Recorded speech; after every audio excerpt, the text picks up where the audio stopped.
mãe solteira humilde abriu as portas para um estranho ferido, sem imaginar que era o herdeiro do CEO milionário que arruinou sua vida. Nossas histórias têm viajado longe. De onde você está assistindo hoje? Compartilhe com a gente nos comentários. Calma, moço. Por favor, você precisa se apoiar em mim. A voz de Isadora era um sussurro urgente, quase engolido pelo som da tempestade que castigava o telhado de zinco de sua pequena casa na zona leste de São Paulo. Só mais um passo, vamos! Você consegue! O homem, alto e pesado, gemeu de dor, o corpo cedendo contra o dela. O cheiro de chuva e de algo metálico, que ela percebeu ser sangue, invadiu suas narinas. Eu não consigo, ele murmurou, o rosto pálido e arranhado sob a luz fraca da única lâmpada da sala. Ele tropeçou no batente da porta. E só não caiu porque Isadora, usando toda a força de seu corpo pequeno, conseguiu ampará-lo. Consegue sim. Meu Deus, você está sangrando muito, disse ela, o pânico começando a subir por sua garganta ao ver a mancha escura que se espalhava pela camisa rasgada dele. Eu preciso saber seu nome. Vou chamar uma ambulância. Não! Ele disse com uma força surpreendente, os dedos gelados agarrando o braço dela. O olhar dele, turvo de dor, a fixou por um segundo. Ambulância não, polícia não, por favor. Seus olhos começaram a se revirar. Daniel, meu nome é Daniel. E então, o peso dele se tornou total. O corpo amoleceu de vez e ele desmaiou, deslizando pelos braços dela até o chão da sala com um baque surdo. Isadora ficou paralisada por um instante, o coração batendo descontrolado. Lá fora, um raio iluminou o céu, seguido pelo estrondo de um trovão que fez as janelas tremerem. E dentro de sua casa, um estranho ferido e inconsciente estava caído em seu chão. Mamãe, que barulho foi esse? A vozinha sonolenta de Aurora, sua filha de 5 anos, veio do corredor. A menina apareceu na porta do quarto coçando os olhinhos, o cabelo loiro todo despenteado. Seus olhos se arregalaram ao ver a cena. Mamãe, quem é o moço? Ele está com dodói? Isadora se forçou a sair do choque. Sua filha não podia vê-la com medo. Está sim, meu amor.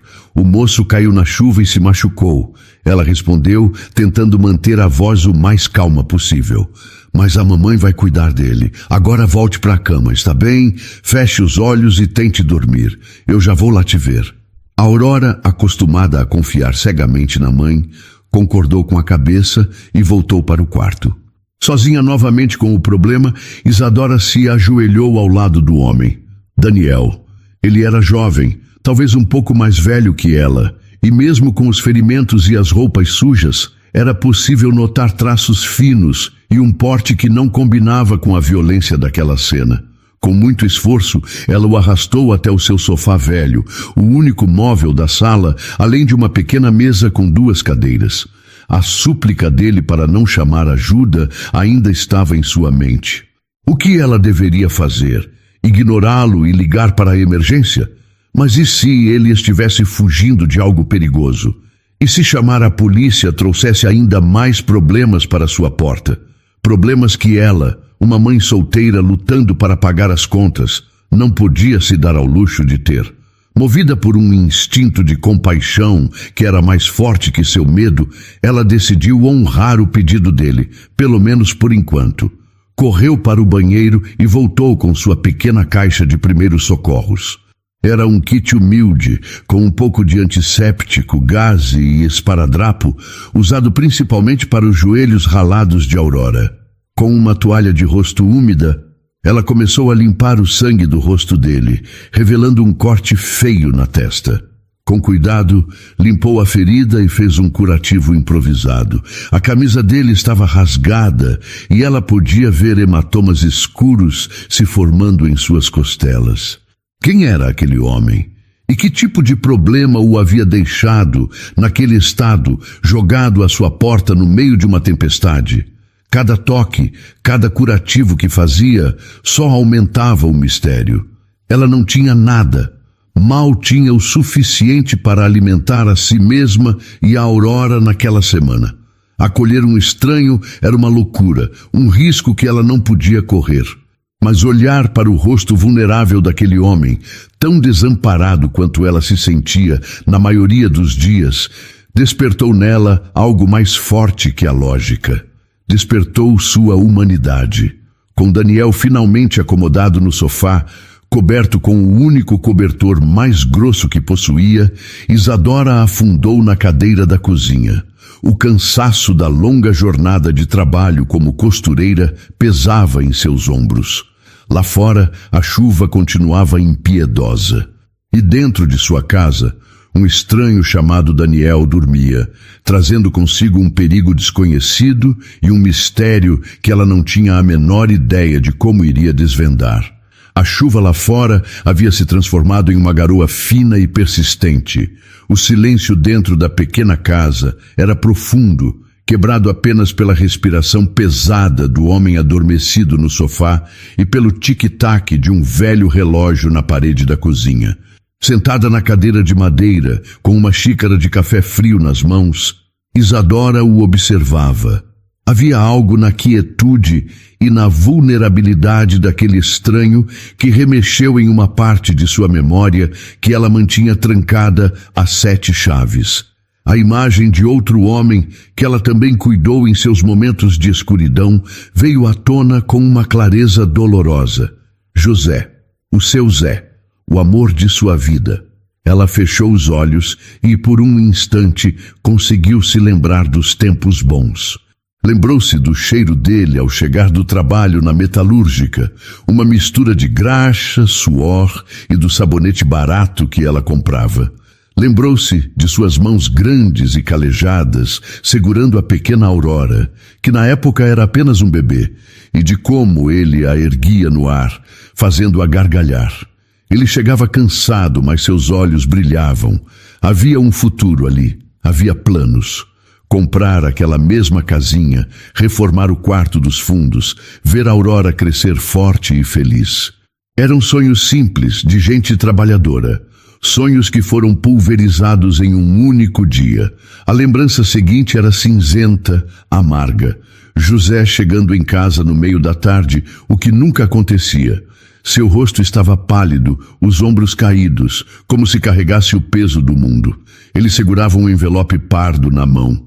"O que foi, Zé? Aconteceu alguma coisa?" Ela perguntou, o coração já apertado.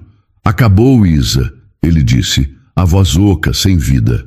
Ele se sentou na mesma cadeira em que ela estava agora e enterrou o rosto nas mãos. Fecharam tudo, compraram e fecharam. O homem, o tal do Ricardo Cavalcante, mandou todo mundo para a rua, como se a gente não fosse nada. A partir daquele dia, o brilho nos olhos de José se apagou.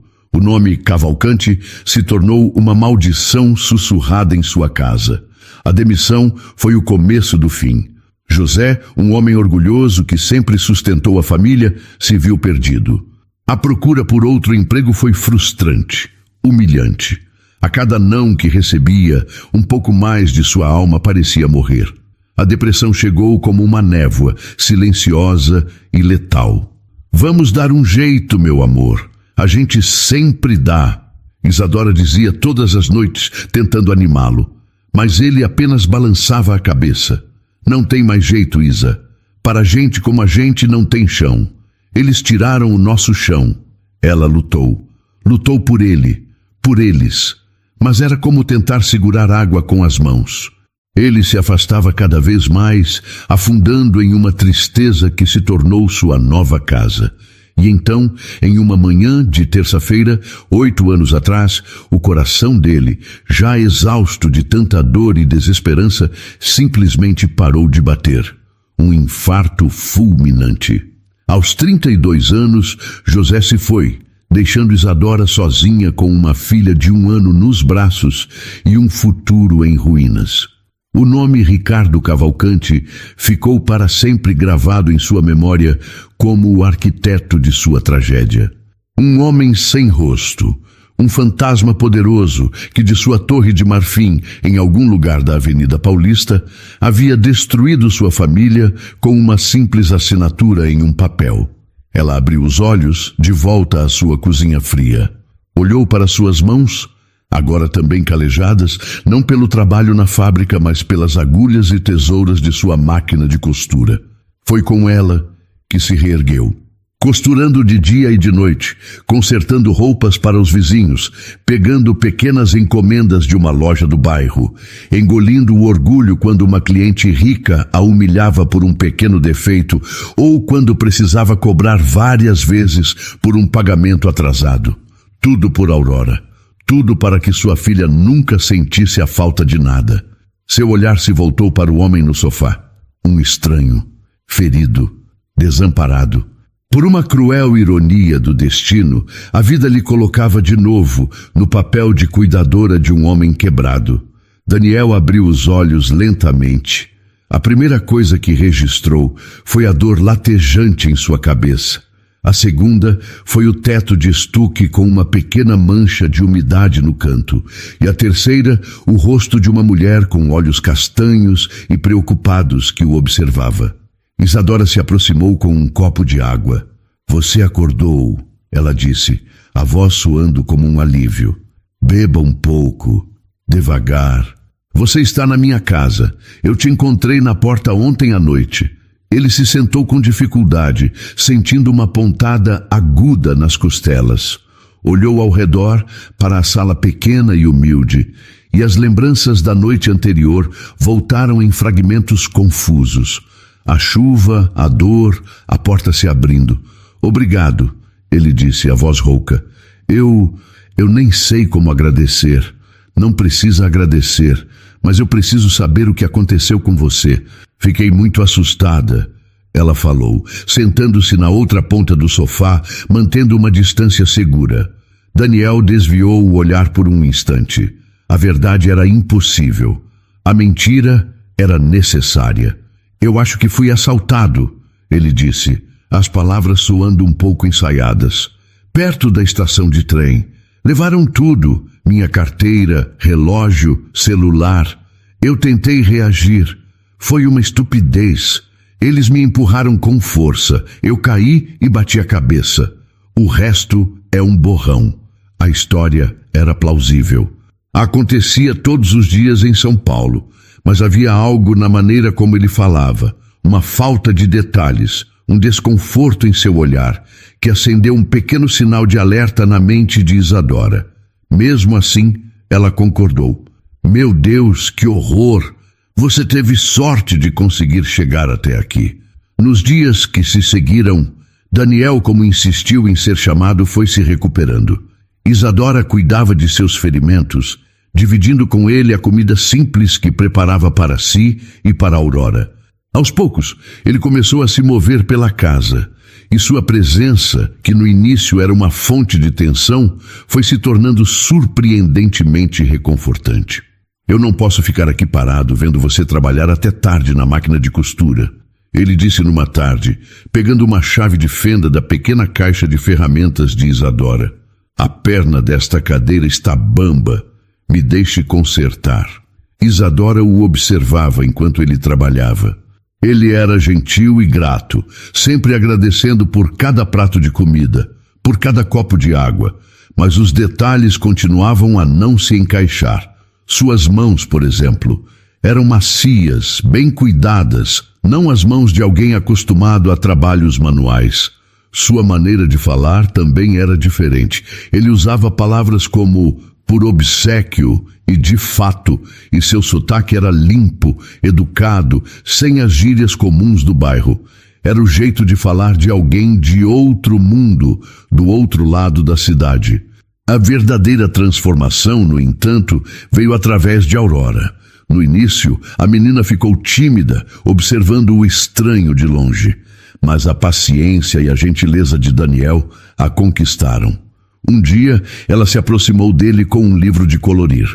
Tio, você pinta a princesa para mim? Ela pediu, com sua vozinha doce. Daniel sorriu e foi a primeira vez que Isadora o viu sorrir de verdade. um sorriso genuíno que iluminou seu rosto e suavizou a dor em seus olhos. Claro que pinto, pequena Aurora, ele respondeu. Ele se sentou no chão com ela por mais de 1 hora, pintando com um cuidado e uma atenção que tocaram o coração de Isadora. Ele não a tratava como uma criança que o incomodava, mas como uma pessoa importante. Logo, Aurora o apelidou de tio Dani, e os dois se tornaram grandes amigos. Ele contava histórias, ajudava a construir torres de blocos e até fingia tomar o chá de mentirinha que ela servia em suas xícaras de plástico. Isadora se via observando os dois, e um sentimento novo e perigoso começou a crescer em seu peito. Um calor que não sentia desde que José se fora. Ela se sentia grata pela alegria que Daniel trouxe para a vida de sua filha. E se fosse honesta consigo mesma, para a sua também. Mas a gratidão vinha acompanhada de uma desconfiança que ela não conseguia ignorar. Quem era aquele homem que era tão bom com crianças, que falava como um professor, mas que apareceu em sua porta como um indigente? Havia um segredo em seus olhos, e por mais que seu coração quisesse confiar, sua mente, ensinada pela dureza da vida, lhe dizia para ter cuidado, muito cuidado, o cheiro de feijão temperado e de roupa limpa, o som da risada de Aurora ecoando pela pequena sala, a visão de Isadora com um sorriso cansado, mas genuíno, enquanto costurava na sua máquina. Para Daniel, aqueles detalhes simples do cotidiano eram ao mesmo tempo o paraíso e o inferno. Cada dia que passava naquela casa humilde, ele se sentia mais vivo e ao mesmo tempo mais culpado. Naquela noite, o jantar foi simples, um caldo de legumes quente que Isadora fez com os poucos ingredientes que tinha na despensa. Ela serviu a maior porção para ele. Você ainda está se recuperando, precisa se alimentar bem. Ela disse de forma natural, como se fosse a coisa mais óbvia do mundo. Aquele gesto de generosidade, vindo de uma mulher que ele sabia que contava cada moeda, foi como uma brasa em seu peito. Ele comeu em silêncio, observando-a do outro lado da pequena mesa. Via a força em seu rosto, a bondade em seus gestos, a forma como ela interagia com Aurora, e o nome que ele tanto se esforçava para esconder queimava em sua garganta. Cavalcante. O sobrenome que era sua herança e sua maldição. O mesmo sobrenome que, ele sabia, havia assinado a sentença de desgraça daquela família. Mais tarde, quando Isadora colocava Aurora para dormir, Daniel ficou sozinho na sala. Ele se levantou e caminhou até a janela, olhando para a rua escura e silenciosa do bairro. Como ele havia chegado ali? A lembrança da noite e da tempestade voltou, mas desta vez a versão completa, a que ele não contou a ninguém. A briga com seu pai, Ricardo Cavalcante, tinha sido a pior de todas. Você é uma decepção, Daniel. A voz de Ricardo, dura e cortante, ainda estava em sua mente. Passei a vida construindo um império e você, com essa sua sensibilidade ridícula, quer colocar tudo a perder. Pessoas são peças num tabuleiro, filho. Empresas são ferramentas. Sentimento não paga as contas. Ele havia saído da mansão dos Cavalcante naquela noite sentindo-se sufocado, enjoado daquele mundo de frieza e ganância. Dirigiu sem rumo, acabou em um bar qualquer, bebeu mais do que deveria e por um motivo banal, arrumou uma briga. Uma explosão de raiva contra tudo o que seu pai representava. A história do assalto não era uma mentira completa. Ele de fato foi agredido e levaram seu relógio. Mas a origem de tudo era a sua tentativa desesperada de fugir de quem ele era. E o destino, com sua ironia cruel, o levara a cair justamente na porta de uma das maiores vítimas do império de seu pai. Ele se virou quando ouviu os passos de Isadora voltando para a sala. Ela o olhou e sorriu. Dormiu feito um anjo. Ela é um anjo. Ele respondeu, a voz mais baixa do que pretendia. Cada sorriso dela, cada palavra de agradecimento, cada gesto de cuidado, doía nele. Ele queria gritar a verdade, queria confessar tudo, pedir seu perdão de joelhos. mas o medo o paralisava. O medo de ver aquele olhar de carinho se transformar em puro ódio. O medo de ser expulso daquele pequeno santuário de paz que ele havia encontrado. Porque a verdade era que ele estava se apaixonando por ela. Estava se apaixonando por sua força, por sua integridade, pela forma como ela construía beleza e amor em meio a tantas dificuldades. E estava se apaixonando por sua filha, a pequena Aurora, que o chamava de tio Dani e que o abraçava nas pernas todos os dias quando ele acordava.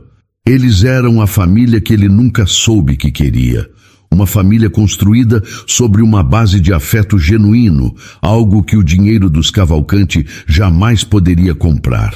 Mas essa família estava sendo erguida sobre uma mentira, a sua mentira. Você está bem, Daniel? Parece distante, ela perguntou, a voz suave, cheia de uma preocupação que ele sentia que não merecia. Estou bem, só um pouco cansado ainda. Ele mentiu mais uma vez, odiando o som daquelas palavras. Naquela noite, deitado no sofá que se tornara sua cama, ele ouviu Isadora cantando uma canção de ninar para a Aurora no quarto ao lado. A voz dela era doce e afinada. Uma melodia de amor puro que atravessou a parede e o atingiu em cheio. E ali, no escuro, Daniel chorou em silêncio. Chorou pela dor dela, pela culpa dele e pela felicidade impossível que ele havia encontrado. E ele fez uma promessa para si mesmo. Eu vou consertar isso, ele sussurrou para da escuridão.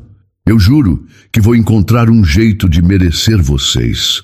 Mas em seu coração, ele não fazia a menor ideia de como uma mentira tão grande poderia um dia se transformar em verdade. As semanas que se passaram foram como um sonho, do qual Isadora tinha medo de acordar. A pequena casa, antes um lugar de luta solitária, agora tinha uma nova dinâmica. Tinha mais risadas. Tinha a presença calma e constante de Daniel. Ele, recuperado dos ferimentos mais graves, recusou-se a ficar parado. Com a desculpa de que precisava se sentir útil e pagar pela hospedagem, arranjou um trabalho na padaria do seu Manuel no fim da rua. Acordava antes de o sol nascer e voltava no fim da tarde, cansado, mas com uma dignidade no olhar e sempre trazendo pão quente para o café de Aurora. Todo sábado, ele entregava a Isadora um pequeno envelope com o dinheiro que ganhara na semana. É pouco, mas é para ajudar com as compras, ele dizia, um pouco sem graça. Daniel, você não precisa fazer isso. Você já ajuda tanto consertando as coisas por aqui. Ela respondeu na primeira vez, o coração apertado com a gentileza dele. Preciso sim, Isadora. Eu quero. Ele insistiu com um olhar sério. A gente está junto nessa agora, não está? A frase, a gente está junto nessa, ficou com ela. Há 8 anos, desde que José se foi, ela estava sempre sozinha em suas batalhas. Ter alguém que se colocava ao seu lado, que se incluía em seus problemas, era um alívio tão grande que chegava a dar medo. O coração dela, que ela pensara estar adormecido para sempre, começou a despertar. Ela se pegava sorrindo sozinha, ao ouvir a voz dele brincando com Aurora no quintal. Sentia uma pontada de ansiedade boa quando ouvia seus passos se aproximando. E, à noite, quando a casa estava em silêncio, permitia-se imaginar um futuro. Um futuro onde não estava mais sozinha. Para Aurora, ele era o tio Dani, seu herói particular. Ele tinha uma paciência infinita para suas brincadeiras. Lia as mesmas histórias de princesas dezenas de vezes sem reclamar e até aprendeu a fazer tranças no cabelo da menina. Vê-los juntos era a maior alegria de Isadora. Daniel se tornara a figura paterna que Aurora nunca teve e a presença masculina gentil e segura que ela mesma secretamente desejava. Numa noite, enquanto preparavam o jantar juntos na cozinha apertada, suas mãos se tocaram por acaso ao pegarem a mesma panela. Um toque simples, rápido, mas que enviou uma corrente elétrica por todo o corpo de Isadora. Eles se afastaram rapidamente, ambos sem graça. Mas o olhar que trocaram naquele segundo, em meio ao vapor do macarrão, dizia tudo. Havia algo ali, algo mais forte que amizade, mais profundo que gratidão. Um sentimento que crescia em silêncio, regado pela convivência e pela admiração mútua. Mas assim como uma nuvem escura que aparece de repente em um céu azul, a sombra do mistério de Daniel continuava presente.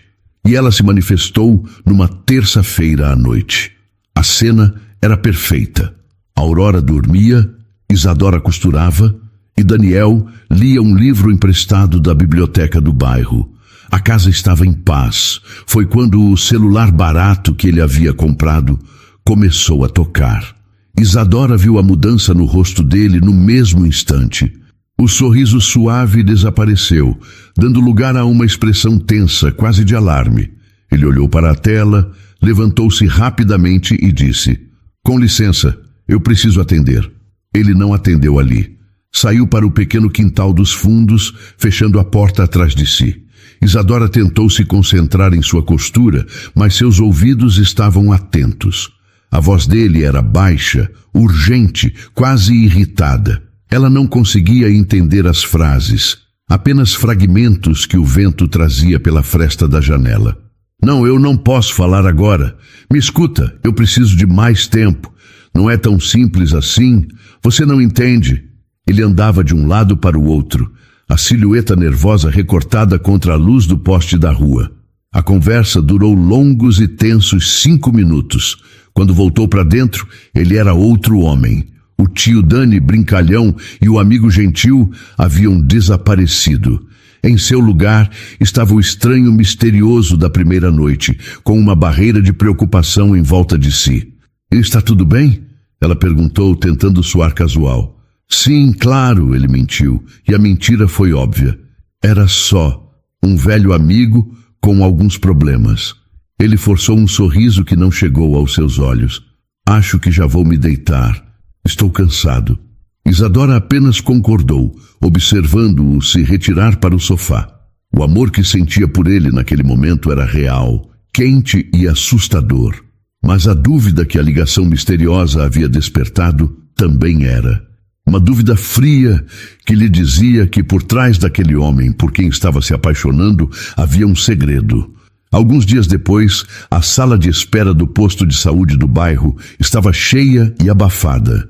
O choro de um bebê se misturava à tosse de um senhor no canto e ao som da televisão ligada em um programa matinal qualquer. Isadora estava ali para uma consulta de rotina de Aurora, e a espera, como sempre, era longa. Para distrair a si mesma e a filha, ela pegou uma revista velha que estava sobre uma mesinha de centro. A capa estava rasgada e as páginas amassadas pelo manuseio de centenas de pessoas. Era uma edição antiga de uma revista de negócios. Um universo tão distante de sua realidade que ela a folheava sem nenhum interesse, apenas para passar o tempo. "Mamãe, olha, um cavalo", disse Aurora, apontando para a propaganda de um carro. "É mesmo, meu amor." "Lindo", respondeu Isadora, virando a página distraidamente. E foi então que seu mundo parou. Em uma página dupla, havia uma foto grande e brilhante de uma festa de gala. E na foto, 2 homens sorriam para a câmera.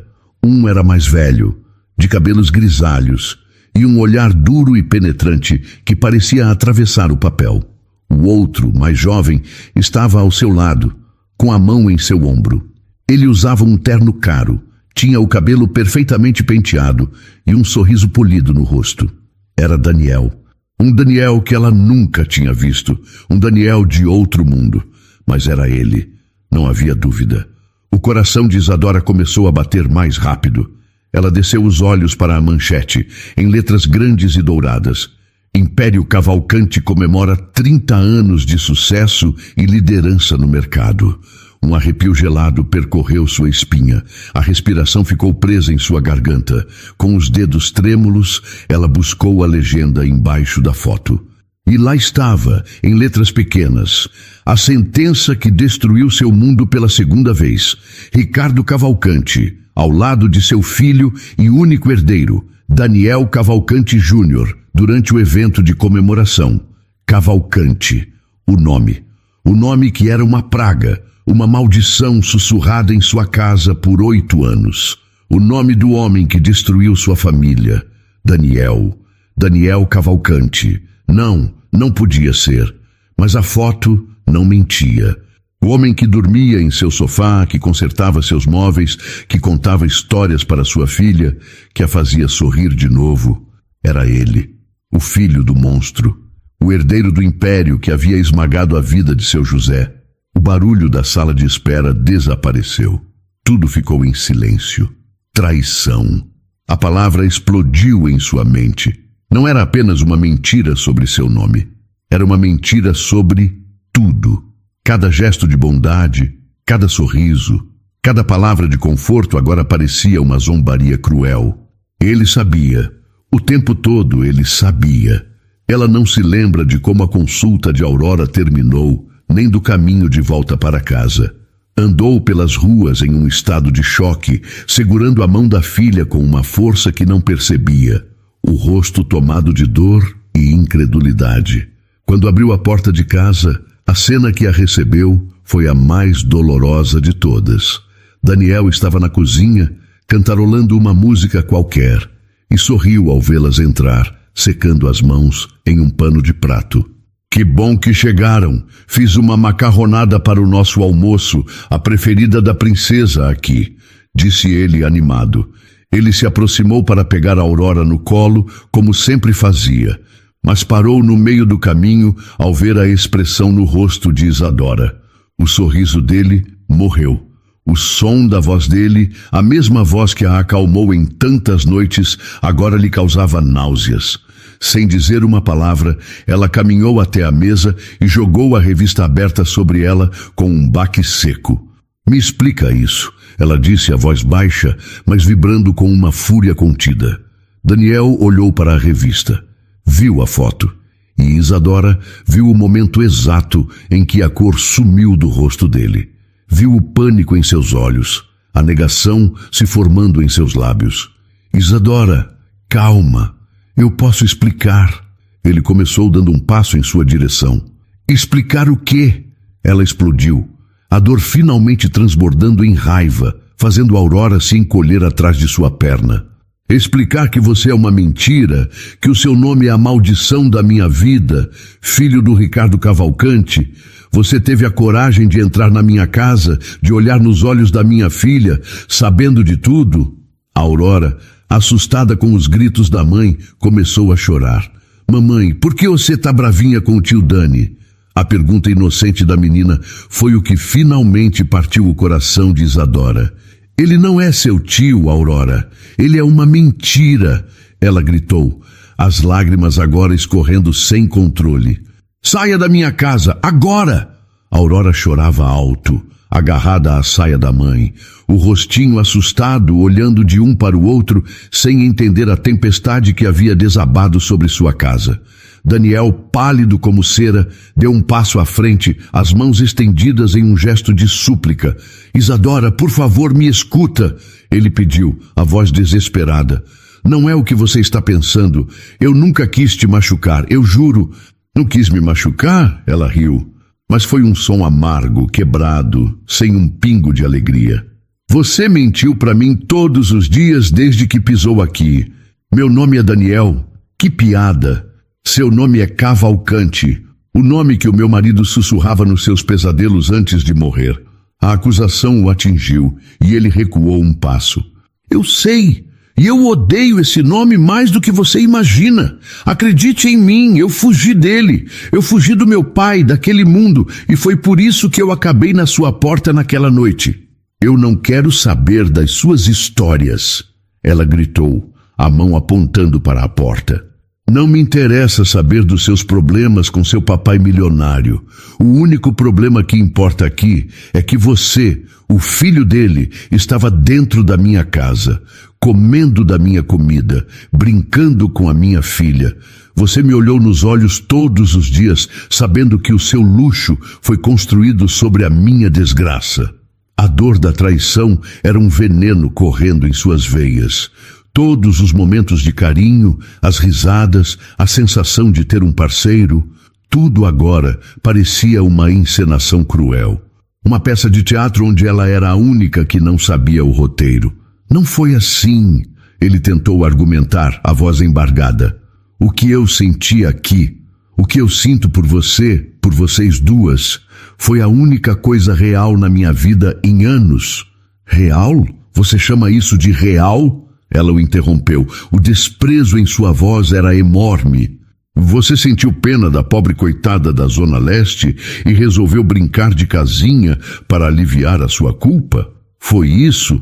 Um passatempo para o herdeiro milionário?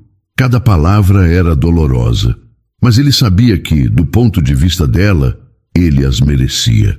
Ele olhou para Aurora, que chorava com o rostinho vermelho, e seu coração se partiu em 1000 pedaços. Ele havia levado dor para o único lugar onde encontrou paz. Não, ele disse, a voz baixa e derrotada. Eu amo você, Isadora. Não se atreva a dizer essa palavra na minha casa, ela sussurrou, os olhos queimando de lágrimas e fúria. Eu quero você fora daqui. Pega as suas coisas, as suas mentiras e some da minha frente. Eu não quero nunca mais olhar para o seu rosto. A finalidade na voz dela era uma parede de pedra. Não havia mais espaço para explicações.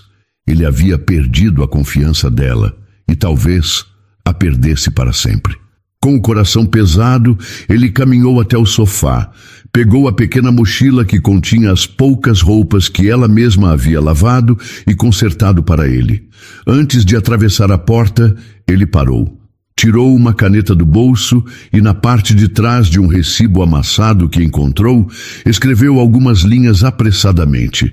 Dobrou o pequeno papel e o colocou sobre a mesa da cozinha. Por favor, um dia, quando a raiva passar, leia, ele pediu, com o último fio de esperança na voz. Só para saber a verdade.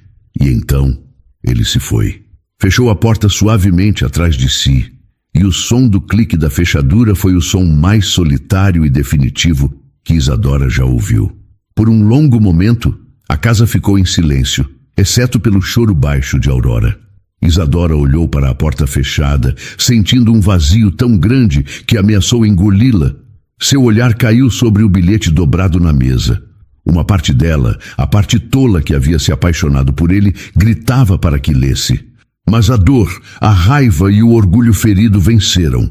Com um grito de angústia contido, ela caminhou até a mesa, pegou o papel e, sem nem mesmo desdobrá-lo, o rasgou em dezenas de pedacinhos minúsculos. As palavras dele, sua verdade, caíram no chão como confetes de um funeral. Era o fim. Ela se ajoelhou e abraçou Aurora com uma força desesperada. Nunca mais. Nunca mais ela permitiria que alguém se aproximasse o suficiente para destruí-la daquela forma. A porta se fechando foi o som do fim de um mundo. Para Daniel, cada passo que ele dava para longe da pequena casa de Isadora era um passo em direção a um vazio que ele conhecia muito bem, mas que agora parecia infinitamente mais frio e escuro. A dor da rejeição era aguda, mas o que mais o machucava era a certeza de que ele mesmo havia causado aquela dor. As palavras dela, acusando-o de ter brincado com seus sentimentos, voltavam à sua mente sem parar. Ele sabia que explicações não seriam suficientes. Palavras, naquele momento, eram inúteis. A desconfiança dela era justificada, e a única maneira de provar que seu sentimento era verdadeiro seria através de um gesto tão grande, tão radical, que não deixasse nenhuma margem para dúvida. 2 dias depois, o nome Cavalcante, que ele tanto odiava, se tornou sua única ferramenta. Ele usou seu telefone barato para fazer uma única ligação para a maior emissora de televisão do país. Notícia de que Daniel Cavalcante Jr., o herdeiro recluso do Império Industrial, queria dar uma entrevista exclusiva e ao vivo, caiu como uma bomba na redação do jornal. A entrevista foi marcada para a noite seguinte. Quando as luzes do estúdio se acenderam, Daniel sentiu o nervosismo apertar seu estômago.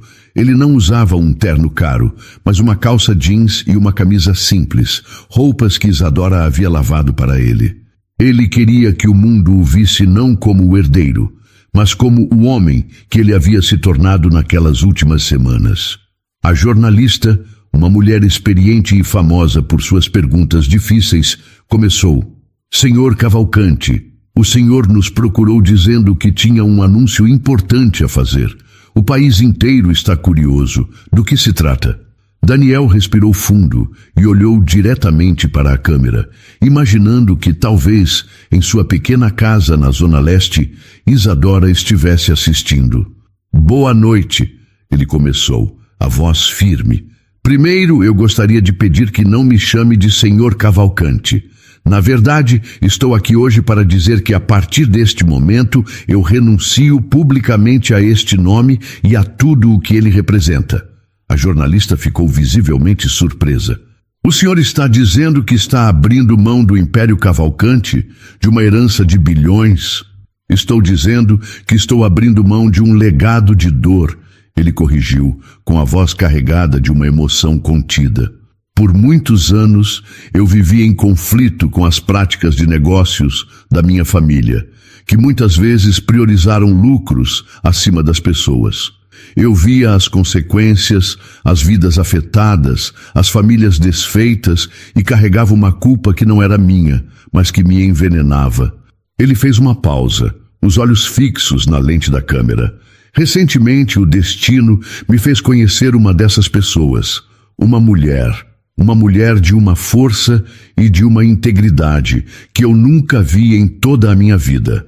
Uma mulher que, mesmo tendo todos os motivos do mundo para odiar a humanidade, me encontrou ferido e me abriu as portas de sua casa, dividindo comigo a pouca comida que tinha. Ele não citou o nome de Isadora, protegendo sua privacidade, mas sua história era o centro de tudo. Essa mulher e sua filha pequena me ensinaram o que é decência, o que é amor e o que é família de verdade. Coisas que todo o dinheiro do mundo não pode comprar. E eu me apaixonei por ela. Mas eu cometi um erro terrível. Com medo de que ela me odiasse se soubesse quem eu era, eu menti, escondi meu nome. E ao fazer isso, a machuquei da forma mais profunda possível.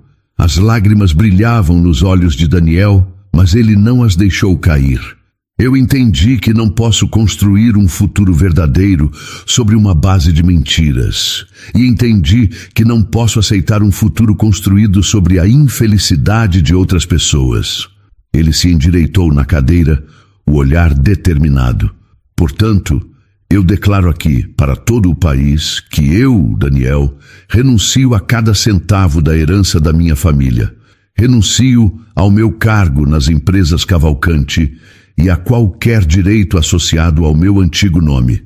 A partir de hoje, eu sou apenas Daniel, um homem que vai recomeçar do zero, com as próprias mãos, e tentar construir algo que pela primeira vez na vida me traga orgulho em vez de vergonha.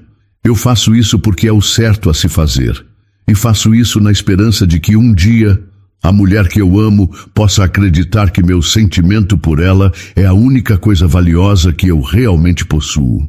A notícia da entrevista de Daniel se espalhou pelo bairro da Zona Leste como fogo em palha seca. Nos primeiros dias, a reação geral foi de ceticismo e desconfiança. O filho de Ricardo Cavalcante, o homem cujo nome era sinônimo de desemprego e sofrimento para tantas famílias renunciando a tudo, parecia uma piada de mau gosto, uma manobra de marketing para limpar a imagem da família. Isadora ouvia os comentários no mercado, na padaria. Ninguém acreditava. E, em seu coração ferido, ela também não queria acreditar. Era mais fácil se agarrar à raiva, uma armadura que a protegia de mais decepções. Mas as ações de Daniel começaram a falar mais alto que qualquer palavra ou desconfiança. Uma semana depois da entrevista, uma velha garagem abandonada no final da rua de Isadora, que estava fechada há anos, ganhou vida nova. Uma placa simples de madeira, feita à mão, foi pendurada na frente. Marcenaria, recomeço, móveis e reparos. Da janela de sua sala, enquanto costurava, Isadora via o movimento. Via Daniel com as mangas da camisa arregaçadas, o corpo sujo de serragem e suor, carregando tábuas de madeira, lixando, martelando. Ele não tinha a aparência de um herdeiro milionário brincando de ser pobre. Ele tinha a aparência de um homem trabalhando duro, com um propósito no olhar, e ele não estava sozinho. O primeiro homem que ele contratou foi o seu Roberto, um senhor de quase 60 anos que havia sido um dos melhores marceneiros da antiga metalúrgica e amigo de seu falecido marido, José. Desde o fechamento da fábrica, seu Roberto vivia de pequenos concertos, amargurado e sem esperança. Isadora o viu sair da marcenaria no primeiro dia de trabalho com um sorriso no rosto, um sorriso que ela não via há 8 anos. Aos poucos, a marcenaria Recomeço foi crescendo. Daniel, usando o pouco conhecimento de administração que tinha e a habilidade de homens como o seu Roberto, começou a contratar outros ex-funcionários da fábrica, homens de meia idade que o mercado de trabalho havia descartado. Ele não oferecia apenas um emprego, oferecia dignidade. Isadora observava tudo de longe, o coração em um nó de sentimentos confusos. A raiva que a consumia começou a dar lugar a uma admiração relutante. Ele não estava apenas pedindo perdão. Ele estava ativamente tentando consertar o mal que sua família havia causado, uma cadeira de cada vez, um emprego de cada vez. Os móveis que saíam de sua oficina eram simples, mas bem feitos e carregavam a história de superação daqueles homens. Os comentários no bairro mudaram. No começo eu não fui com a cara dele, não, ouviu Dona Lúcia, da padaria, dizer para uma cliente. Mas o rapaz é direito, compra fiado e paga no dia certo. E outro dia vi ele ajudando a carregar as compras da Dona Zélia, que mal consegue andar. Ele não é como o pai, não. A maior prova da mudança, no entanto, veio de sua própria casa. Numa noite, enquanto colocava a Aurora para dormir, a menina perguntou com a mais pura inocência: "Mamãe, por que o tio Dani não vem mais aqui?" A pergunta foi direta, sem maldade, mas atingiu Isadora com uma força imensa. "A gente não gosta mais dele?" "Não é isso, meu amor." Isadora tentou explicar, buscando as palavras. "O tio Dani está muito ocupado com o trabalho novo dele." "Mas eu tô com saudade dele", disse Aurora com um beicinho. Ele contava história de princesa. Ouvir a saudade na voz da filha foi um golpe doloroso para Isadora. Daniel não havia trazido apenas mentiras para sua casa. Ele havia trazido alegria, risadas, a sensação de uma família. Naquela noite, antes de dormir, ela foi até a janela e olhou para a rua. A luz da marcenaria ainda estava acesa. Ela podia ver a silhueta de Daniel lá dentro, trabalhando até tarde. Ele parecia exausto, mas havia uma paz em seus gestos. A raiva dela havia se esgotado. Em seu lugar, havia agora um sentimento muito mais complexo e assustador. A dúvida se o seu orgulho ferido não a estava impedindo de aceitar algo que poderia ser real. O homem que ela expulsou de sua vida estava lentamente reconstruindo a vida de sua comunidade. Isadora não sabia mais se tinha o direito de continuar de costas para ele. Meses se passaram. A raiva de Isadora se assentou, dando lugar a uma rotina de trabalho duro e a uma observação silenciosa e distante. A marcenaria Recomeço prosperava, e com ela a vida de muitas famílias do bairro. O nome de Daniel, antes sussurrado com desconfiança, agora era falado com respeito e carinho. Isadora via tudo isso, e a muralha que construiu ao redor de seu coração começou a apresentar pequenas, mas significativas, rachaduras. O dia do aniversário de 6 anos de Aurora chegou com um sol radiante. Isadora fez de tudo para que o dia fosse especial. Assou um bolo de chocolate, o preferido da filha, e encheu a sala com balões coloridos. Cantaram parabéns apenas as duas, e Aurora sorriu. feliz. Mas no final da tarde, enquanto a filha brincava com a boneca nova que ganhou, Isadora sentiu uma pontada de melancolia. A alegria não estava completa. Faltava alguém. Foi então que ouviu uma batida leve na porta. Uma batida tímida, quase hesitante. Com o coração um pouco acelerado, ela foi atender. Parado em sua porta, estava Daniel. Ele parecia nervoso, mais magro, e suas mãos, agora calejadas pelo trabalho, seguravam o presente mais lindo que Isadora já vira. Era uma pequena mesa de madeira do tamanho perfeito para a Aurora, lixada e pintada em um tom suave de rosa. Em cima da mesa havia um pequeno bilhete. Ele não disse nada, apenas a olhou com uma expressão de esperança e medo. Antes que Isadora pudesse reagir, Aurora ouviu da sala: "Tio Dani!" O grito de pura alegria da menina quebrou todo o silêncio e a tensão. Aurora correu em direção a ele, pulando em seus braços sem qualquer hesitação. Daniel a abraçou com força, afundando o rosto nos cabelos dela. Os olhos fechados com força, como se estivesse segurando o seu bem mais precioso. Ver a felicidade genuína e absoluta de sua filha, a forma como ela se sentia segura e amada nos braços dele, foi a rachadura final na muralha de Isadora. Com as mãos trêmulas, ela pegou o bilhete que estava sobre a mesinha. A caligrafia dele era elegante, contrastando com a simplicidade do papel. E as palavras que leu foram as que seu coração precisava para finalmente se curar. Construí isto com amor, como quero reconstruir nossa história. As lágrimas que Isadora segurou por tantos meses finalmente vieram. Lágrimas que não eram mais de raiva ou de dor, mas de uma emoção avassaladora de perdão e de um amor que se recusava a morrer.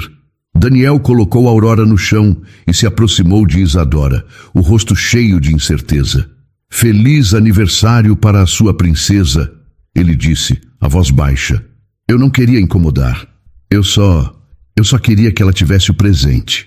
Isadora limpou as lágrimas com as costas da mão, um sorriso surgindo em seus lábios. "Você não incomoda, Daniel." Ela olhou fundo nos olhos dele. "O passado doeu muito, mas eu vejo você todos os dias. Eu vejo o que você fez por este bairro, pelas pessoas. Eu vejo o homem que você se tornou.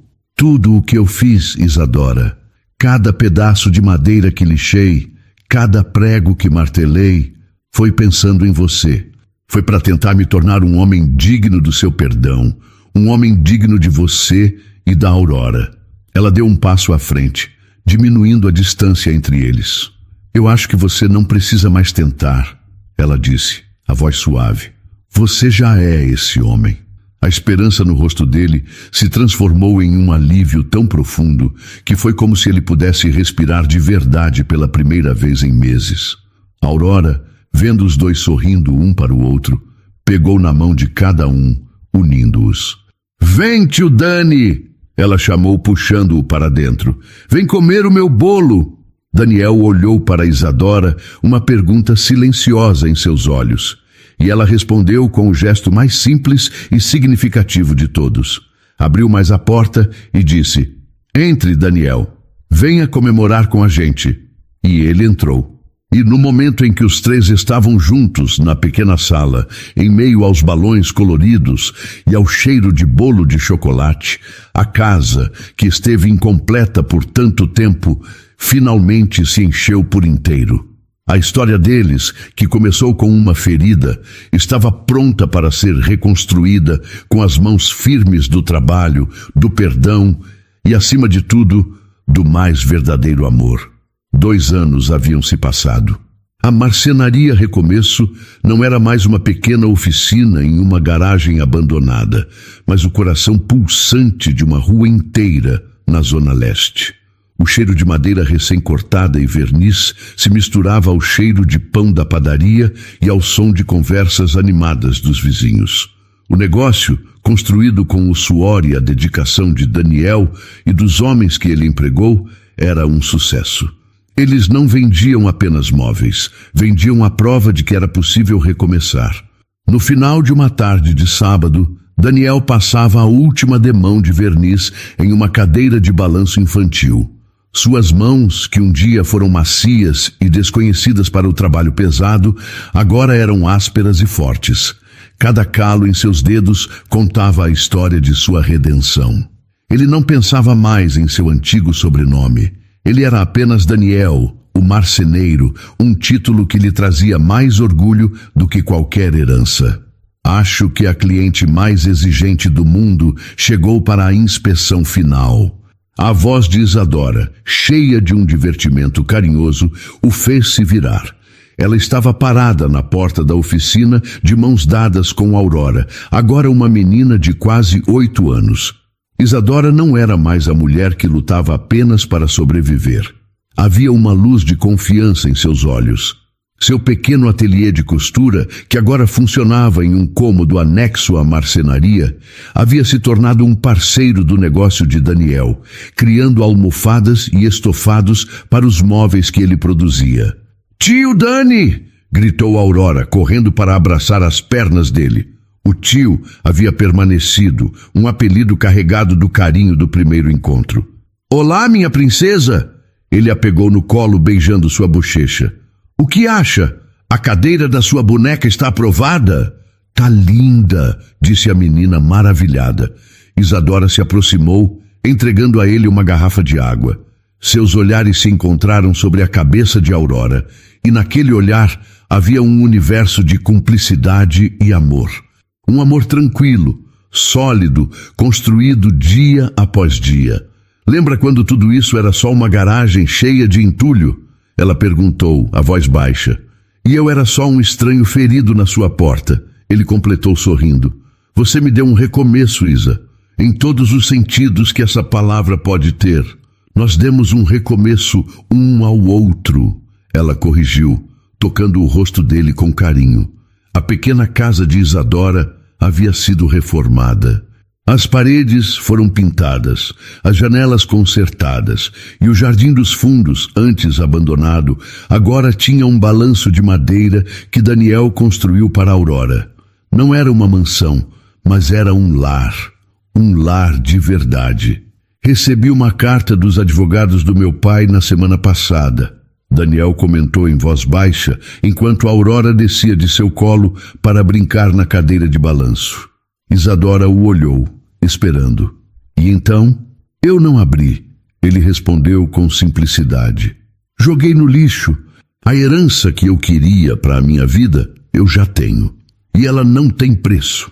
Ele olhou para Aurora e depois para Isadora. "O verdadeiro império é isso aqui. É você. É a nossa menina. É o cheiro de madeira, o som da sua máquina de costura e a risada dela enchendo a casa." Enquanto o entardecer surgia, Daniel começou a fechar as portas da marcenaria. Isadora pegou na mão de Aurora e ele pegou na outra mão da menina, formando uma pequena corrente. Os três caminharam juntos os poucos passos até a porta de casa. Uma família que não nasceu do sangue, mas que foi cuidadosamente construída, peça por peça, com os materiais mais fortes que existem. Perdão, coragem e um amor que, como a boa madeira, só se torna mais belo e resistente com o passar do tempo. Pois a verdadeira riqueza não está na herança que se recebe, mas no lar que se constrói com as próprias mãos e com o coração. Para toda mulher que já teve o coração partido por uma traição ou por uma perda tão profunda que acreditou que nunca mais seria capaz de amar. Para você que já sentiu o gosto amargo da injustiça e, para se proteger, construiu muralhas altas e fortes ao redor de si mesma. A história de Isadora e Daniel nos mostra uma das verdades mais difíceis e, ao mesmo tempo, mais bonitas da vida. Às vezes, a cura para a nossa maior dor pode vir do lugar que menos esperamos. Ela nos ensina que o perdão não é esquecer a ferida, mas sim decidir que a cicatriz não vai mais governar o nosso futuro. É ter a coragem de olhar para o passado, reconhecer a dor que ele causou e ainda assim escolher dar um passo em direção à paz. e nos mostra, acima de tudo, que as pessoas não são definidas pelo nome que carregam ou pelos erros de seus pais, mas sim pelas escolhas que fazem e pelas ações que tomam. Um homem pode sim renunciar a um império para construir uma cadeira com as próprias mãos e nesse gesto de humildade encontrar a sua verdadeira nobreza. Que esta história seja um lembrete de que um coração bom, mesmo que quebrado, ainda possui uma capacidade infinita de amar. E que o amor verdadeiro não é aquele que nunca erra, mas aquele que tem a coragem de se reconstruir, de pedir perdão com atitudes e de provar seu valor dia após dia. Não feche as portas para a felicidade por medo da dor do passado. Às vezes, o amor bate à nossa porta disfarçado de um problema, mas, se tivermos a coragem de acolhê-lo, ele pode se tornar a nossa maior e mais bela bênção. E então, o que achou da história? Deixe sua opinião nos comentários. Adoramos saber o que você pensa. Não se esqueça de deixar seu curtir no vídeo para nos apoiar e de se inscrever no canal. Até a próxima!